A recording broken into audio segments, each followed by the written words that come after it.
Assalamu alaikum wa rahmatullahi ta'ala wa barakatuhu, my brothers and sisters in Islam. These are the last 10 nights of Ramadan, and the Prophet sallallahu ta'ala alayhi wa sallam used to operate a certain way in these last 10 nights of Ramadan. كان النبي صلى الله تعالى عليه وسلم إذا جاء العشر الأواخر من رمضان شد مئزره وأحيا ليلته وأيقظ أهله. The Prophet sallallahu ta'ala alayhi wa sallam, he would tighten his belt. This is something to be understood as rolling up your sleeve, subhanallah. And the other scholars say this means that he would not approach his wives in these last 10 nights having a sole focus on worship. And the Prophet ﷺ used to pray the entirety of the night, and he would awaken his family. These 10 nights are nights where it is worth the sacrifice. If the Prophet ﷺ, the one whom Allah Azza wa Jal spoke to directly and said, I have forgiven you all of your sins, the past and the future, you have nothing to worry about, O Rasulullah ﷺ, and yet still we find this energy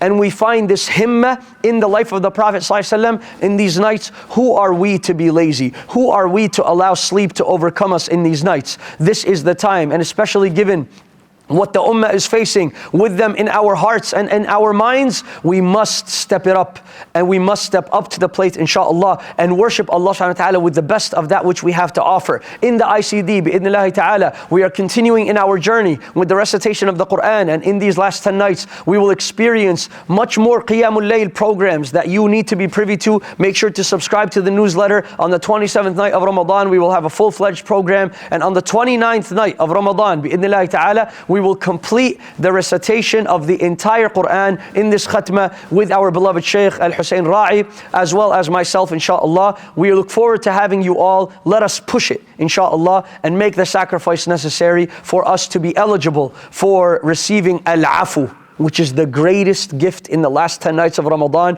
where Allah subhanahu wa ta'ala not only forgives your sins, but He pardons you, and it is as though those sins did not exist whatsoever. May Allah subhanahu wa ta'ala allow us all to receive al-afu. Allahumma innaka afuun tuhibbul afwa fa'fu anna. Allahumma innaka afuun tuhibbul afwa fa'fu anna. Allahumma innaka afuun tuhibbul afwa fa'fu anna. Jazakum Allahu khairan. Wassalamu alaikum wa rahmatullahi ta'ala wa barakatuh.